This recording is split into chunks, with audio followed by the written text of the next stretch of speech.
Hello, and welcome to August Connect to Metrics Cultural Insights podcast. I'm Will Gladhart, the CEO of Connect to Metrics, and I'm here with Cynthia Curiosis, the Director of Client Experience for the Culture Think Tank.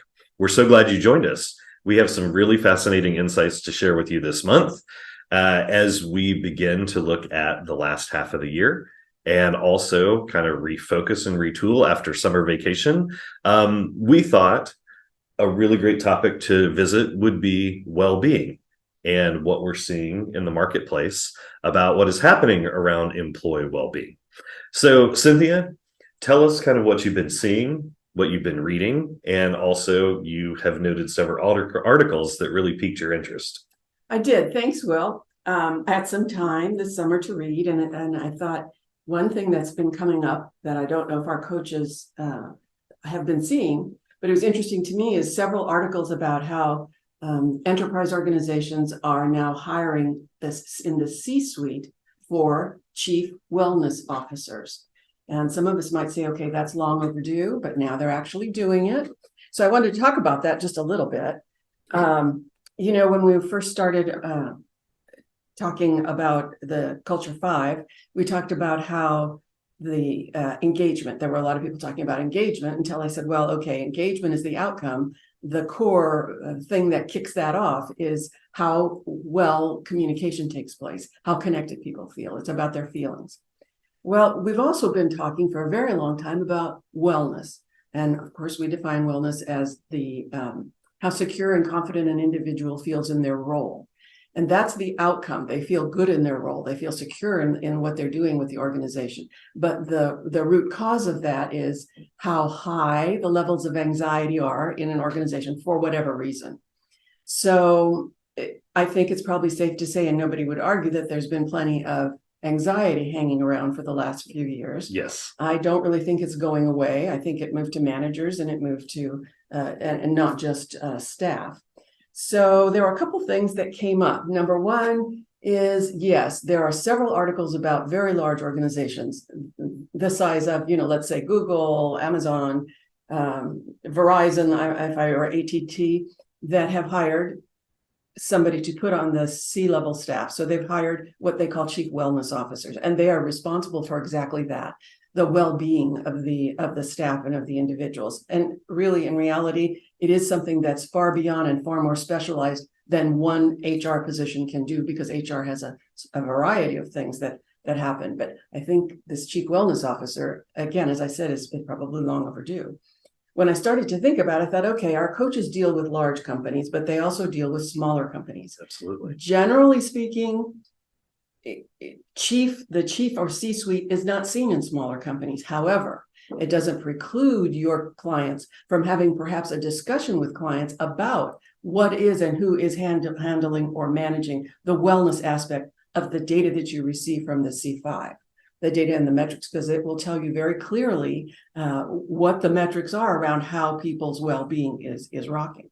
One of the things or suggestions that I saw was another very interesting post. There was an organization that decided, and I don't think it was enterprise size. It was large, but not enterprise size. But they decided that their managers, it wasn't working with the managers. So what they did is something quite radical. They either let go or reassigned their managers. The article said that they let go of the managers and they hired coaches in their place. So you ask, okay, what kind of coach is this? Well, in reality, it was coaching the staff in a different way to get to the same measurements and outcomes that the managers were doing. It's just that, as we heard years ago, the manager said, I was hired to drive this number. I wasn't hired to be a coach.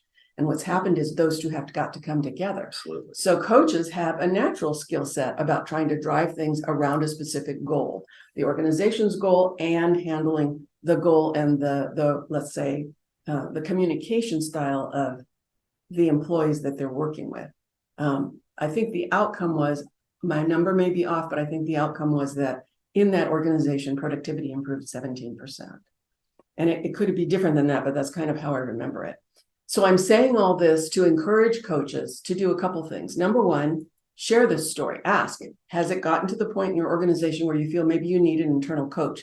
It doesn't have to be seen as the C-suite. It doesn't have to be seen as a wellness coach unless you wish it to be that, but a coach, somebody that has an objective third ear, if you will, aside from the managers and the owners. So ask them if they've entertained that. Ask them, particularly ones where you see wellness, you see anxiety scores driving that wellness score down. The second thing is you can use this type of story to share with organizations where you're working on an action plan that sees a high anxiety level, and maybe incorporate the concept or the idea of an external coach or an internal coach whose only goal or objective is to deal with the types of wellness issues that are uncovered. It might be not much of a stretch for a small organization, but it would certainly help a small organization's HR person who may not feel they are qualified to do that, or that they would do it effectively. So this is really why I bring it up, just to share that that's what's going on in the bigger world.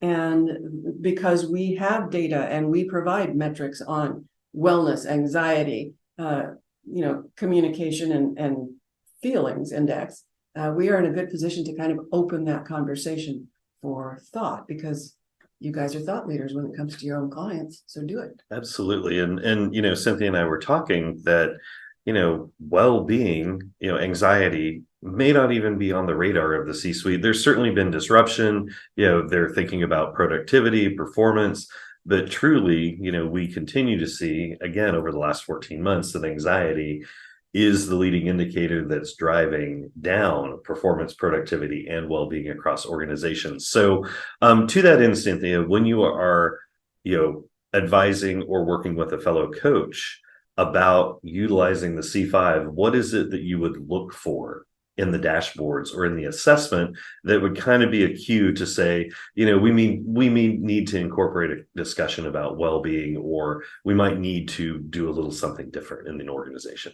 Well, I think, we obviously are going to look at the well-being score. We're going to look at the anxiety score because one affects the other. You're going to look at the connectedness score to see what is it that's showing up with those metrics. And then the last thing you're going to do is really look at the number one issue in terms of the needs. When we get our 30 normalized needs, then that we respond, that number one need, what is it? Is it something that seems like it's going through the entire organization? Is it something that seems that the reactions are based on what leadership is saying or only what managers are saying, especially if you're doing team assessments? So, we look at those metrics that we've always looked at, and we just open a conversation that's just a little bit different in terms of saying something to the client, like, have you thought about hiring or having an internal or external coach that handles these types of questions and issues with staff, who might open up a little bit more if they're not talking directly to their managers? Just open the conversation, because small business owners have their plate full, like all entrepreneurs and all coaches. Maybe this will help them to think about things a little differently to help their staff. So, Cynthia, thank you as always for sharing your insights and your thoughts about how coaches and consultants can continue to engage and interact and improve the conversation with executives in the C-suite as well as managers. We'll include the links to the articles that Cynthia had discussed and was sharing. Thanks again for joining us for the Connect to Metrics podcast. You can find any of our podcast episodes online at the Connect to Metrics website at metrics.com. Thanks again for joining us, and we will see you next month when Cynthia and I share some more insights about organizational culture. See you then.